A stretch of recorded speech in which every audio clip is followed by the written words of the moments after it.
آپ رضی اللہ تعالیٰ عنہ 488 ہجری میں 18 سال کی عمر میں بغداد پہنچے اور تحصیل علم میں مشغول ہو گئے۔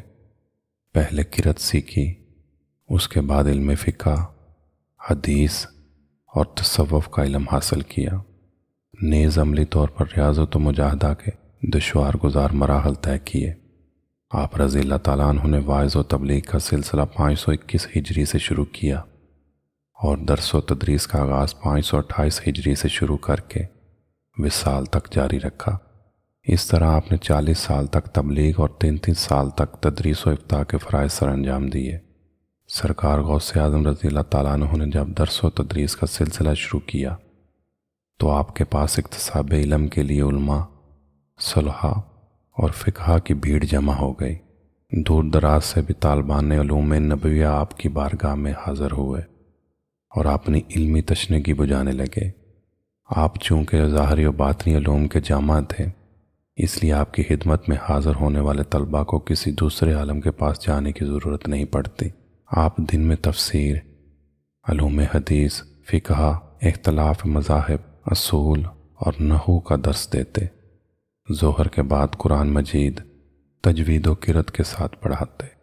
حضور غوث اعظم رضی اللہ تعالیٰ عنہ مشکل سے مشکل مسئلے کا حل فوراً عنایت فرما دیتے۔ بلاد عجم سے ایک سوال آیا جس کا جواب عراق، عرب اور عراق عجم کے علماء نہ دے سکے۔ سوال یہ تھا کہ ایک شخص نے اپنی بیوی کو 3 طلاق اس شرط پر معلق کی کہ وہ ایسی عبادت کرے گا جس میں وہ عبادت کے وقت تنہا ہو۔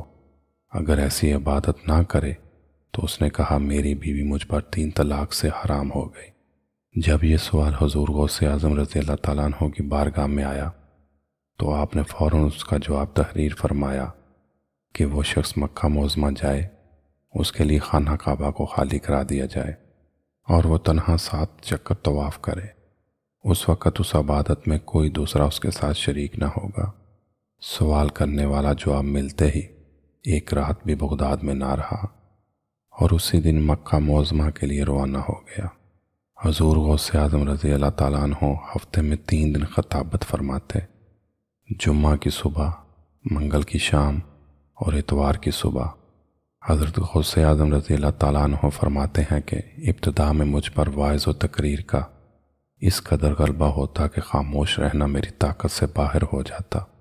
میری مجلس میں 2 یا 3 آدمی سننے والے ہوتے، مگر میں نے یہ سلسلہ کلام جاری رکھا۔ پھر لوگوں کا ہجوم اس قدر بڑھا کہ جگہ تنگ ہو گئی۔